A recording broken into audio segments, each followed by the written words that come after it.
नमस्कार मित्रांनो, जय अहिल्या जय मल्हार. तर यशवंत सेनेच्या माध्यमातून काल 28 फेब्रुवारी रोजी मुंबईमध्ये 1000पेक्षा जास्त चारचाकी गाड्या घेऊन रॅली काढण्यात आली होती आणि आंदोलन करण्यासाठी संपूर्ण महाराष्ट्रातून धनगर समाज बांधव जमा झाले होते. परंतु ती रॅली प्रशासनाने अडवली आणि आपल्या समाज बांधवांना तसेच नेत्यांना काही वेळासाठी पोलीस स्टेशनला घेऊन गेले. नंतर सरकारने आपल्या शिष्टमंडळाबरोबर बैठक लावली आणि त्या बैठकीला मंत्री उपस्थित राहिले.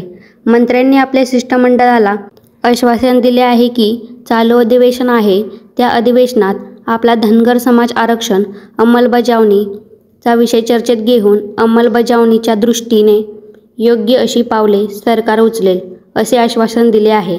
या बैठकीला यशवंत सेनेकडून राष्ट्रीय अध्यक्ष माननीय बाळासाहेब धोडतले, यशवंत सेना अध्यक्ष माननीय माणिकराव दांगडे पाटील, तसेच माननीय गोविंदराव नरवटे साहेब, माननीय अण्णासाहेब रुपनवर व माननीय नितीनदादा धाईगुडे आणि माननीय समाधान पाटील उपस्थित होते.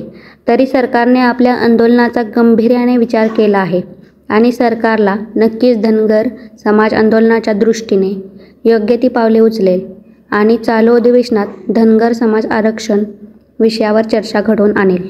तर मित्रांनो, आता बघू आपल्या धनगर समाजाच्या आरक्षणावर चालू अर्थसंकल्प अधिवेशनात सरकार कोणता निर्णय कशा पद्धतीने घेईल.